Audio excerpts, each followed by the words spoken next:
ದೊಡ್ಡವ್ರ ಸವಾಸ ನಮಗೆ ಬ್ಯಾಡ ಬ್ಯಾಡ ಅಂತ ಹೇಳ್ದೆ. ಕೇಳಿದ್ರೆ ತಾನೆ ನನ್ನ ಮಾತ.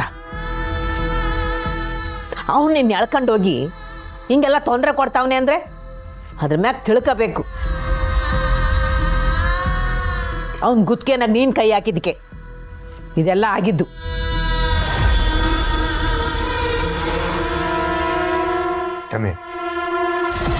ಹೊಸ ಸಮಾಧಾನ ಮಾಡ್ಕೊ. ನೀನು ಸುಮ್ಕಿರಯ್ಯ. ಅಲ್ಲ ಅಮ್ಮವ್ರ ಪಿರಾಣ ಮ್ಯಾಕು ಕೆಳಕು ಆಯ್ತೈತೆ. ನಮ್ಮ ಸ್ವಾರ್ಥಕ್ಕೆ ಅಮ್ಮವ್ರನ್ನ ಬಲಿ ಕೊಡೋದು ಯಾವ ನ್ಯಾಯ?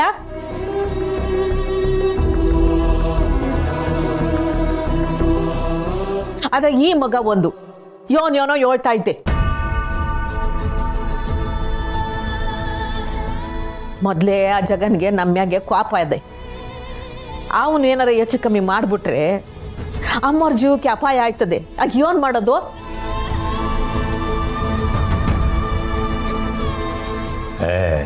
ಇಲ್ಲ, ಜಗನು ಓದಿರೋ ಹುಡುಗ, ಡಾಕ್ಟ್ರು. ಜೀವ ಉಳ್ಸೋ ಕೆಲಸ ಮಾಡ್ತಾನೆ, ಜೀವ ತೆಗಿಯೋ ಕೆಲಸ ಮಾಡೋಕ್ಕಿಲ್ಲ. ಸುಮ್ಮನೆ ನಾವೇ ಏನೇನು ಅನ್ಕೊಂಡು ದಿಗಿಲ್ ಪಡೋದು ಬೇಡ ಪುಟ್ಟಮಿ.